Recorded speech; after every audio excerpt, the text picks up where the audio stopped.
नमस्कार मित्रांनो, स्वागत आहे तुमचं आताच्या ब्रेकिंग न्यूजमध्ये.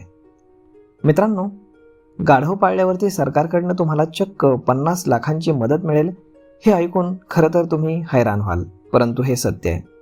जर तुम्ही घोडे गाढव पालन सुरू करू इच्छित असाल तर केंद्र सरकार तुम्हाला 50 लाख रुपयांपर्यंत मदत करत आहे. सरकारनं आणलेली ही योजना थट्टा नाही तर गाढवांची संख्या वेगानं घटते. त्यासाठी सरकारनं राष्ट्रीय पशुधन मिशन योजनेमध्ये गाढवांचाही समावेश केला आहे. आता गाढव, घोडा आणि उंट पालन करणाऱ्यांना याचा मोठा फायदा मिळणार आहे. इतकंच नाही, जर एखादं राज्य गाढव प्रजातीचं संरक्षण करण्याचं काम करत असेल तर केंद्र सरकार या राज्यांना देखील मदत करणार आहे. 2019च्या 20व्या पशुगणना सरकारी आकडेवारीनुसार देशामध्ये एकूण 1,20,000 गाढवं शिल्लक आहेत. 2012 पासून आतापर्यंत गाढवांच्या संख्येमध्ये जवळपास 60% घट झाली आहे. येणाऱ्या काळामध्ये ही संख्या आणखीन कमी होऊ नये म्हणून केंद्र सरकारने गाढव पालन करण्यासाठी चालना दिली आहे. पूर्वीसारखं गाढवांचा वापर कामांसाठी आता केला जात नाही. जसं की ओझं उचलणं, विटा, वाळू घेऊन जाणं यासाठी गाढवांचा वापर आता कमी प्रमाणात केला जातो किंवा केलाही जात नाही. त्यामुळे गाढवांची संख्या झपाट्यानं कमी झाली. त्यामुळे गाढव प्रजातीचं संरक्षण व्हावं आणि लोकांनी त्यांचं पालन करावं यासाठी सरकार प्रोत्साहन देत आहे. गाढवांचं संरक्षण करण्यासाठी राज्य सरकारलाही केंद्राकडनं मदत केली जाणार आहे. त्यामुळे गाढवाच्या दुधापासून बनणारं उत्पादन आणि त्याचा प्रसार आणि प्रचार करण्यात येतोय.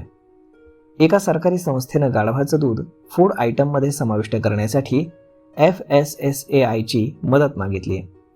बाबा रामदेव देखील सार्वजनिकपणे गाढवाचं दूध पिऊन ते स्वादिष्ट असल्याचं सांगत आलेत. तर मग आता कोणत्या राज्यामध्ये सर्वाधिक गाढवं आहेत ते पहा.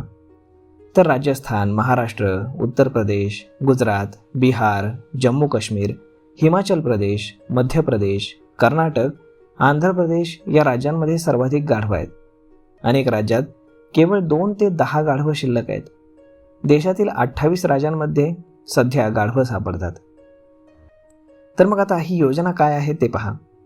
तर राष्ट्रीय पशुधन मिशन 2014-15 मध्ये ही योजना सुरू करण्यात आली, परंतु 2021-22 पर्यंत या काळात यामध्ये आणखीन सुधारणा करण्यात आली.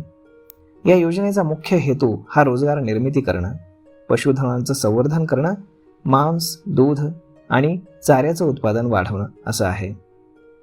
या योजनेतून जर एखादी व्यक्ती अथवा संस्था किंवा कंपनी गाढव, घोडे, उंट या पालनासाठी अर्ज करत असेल तर त्याला यासाठी लागणाऱ्या एकूण खर्चाच्या 50% अनुदान सरकारकडनं दिलं जातं.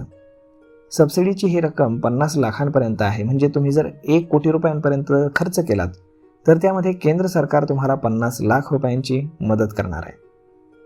जर एखादं राज्य सरकार हे गाढव, घोडे आणि उंट प्रजातीच्या संवर्धनासाठी काम करत असेल तर केंद्र सरकारकडनं या राज्याला वीर्य स्टेशन आणि क्लुनियस पजेशन फॉर्म उभारण्यासाठी 10 कोटी रुपयांचा एक्स्ट्रा निधी देखील देणार आहे. या योजनेसाठी तुम्हाला nlm.udyamimitra.in या वेबसाईटवरती जाऊन अर्ज करावा लागेल. आता गाढव पालनाचे काही खास नियम पहा. यामध्ये किमान युनिट, यामध्ये 50 मादी आणि +5 नर याची सबसिडी एकूण तुम्हाला 50 लाखांपर्यंत मिळते. यामध्ये केवळ देशाई प्रजातीसाठीच अनुदान दिलं जातं. सरकारी अनुदान हे 2 टप्प्यात दिलं जातं. त्यामध्ये आधी बँक लोन घेतल्यानंतर आणि दुसरं संपूर्ण प्रोजेक्ट पूर्ण झाल्यानंतर अशा पद्धतीनं तुम्हाला अनुदान मिळतं. तर मग मित्रांनो, अशा पद्धतीनं आता केंद्र सरकार गाढव पालन करण्यासाठी 50 लाख रुपयांपर्यंतचा अनुदान देणार आहे. तर मग मित्रांनो, ह्या योजनेचा फायदा घेण्यासाठी आपण आजच आपल्या जवळच्या केंद्रामध्ये जाऊन किंवा सेतू केंद्रामध्ये जाऊन अर्ज करावा. तर मग मित्रांनो, हा व्हिडिओ तुम्हाला कसा वाटला हे तुम्ही आम्हाला कमेंट करून नक्कीच सांगा. आता जर हा व्हिडिओ तुम्हाला आवडला असेल तर आपल्या जवळच्या मित्रमंडळींसोबत देखील हा व्हिडिओ तुम्ही शेअर करायला विसरू नका. धन्यवाद.